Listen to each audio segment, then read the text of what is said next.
मेरे साथ कांग्रेस से लोकसभा सांसद उज्ज्वल रमन सिंह साहब खास बातचीत के लिए मौजूद हैं।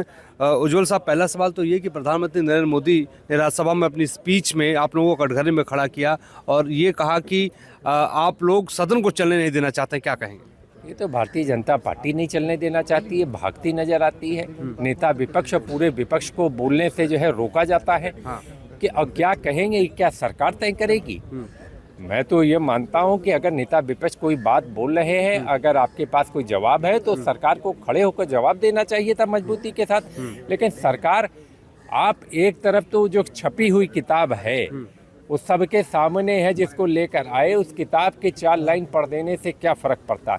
लेकिन भारतीय जनता पार्टी और हम तो कहेंगे प्रधानमंत्री जी ने जिस तरीके का भाषण दिया वो गिरता हुआ स्तर है। भारतीय जनता पार्टी का चाल चरित्र और चेहरा है कि गिरते हुए स्तर की राजनीति अगर सीखनी हो तो भारतीय जनता पार्टी से कोई सीखे। पूरी तरह चुनावी मोड में हमेशा रहना।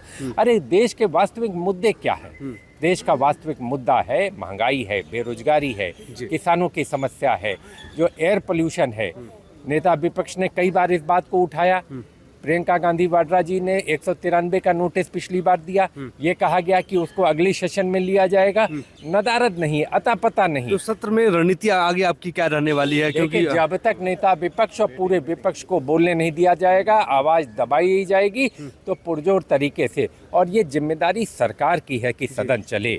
सरकार की तरफ से बताइए कोई कोशिश हो रही है?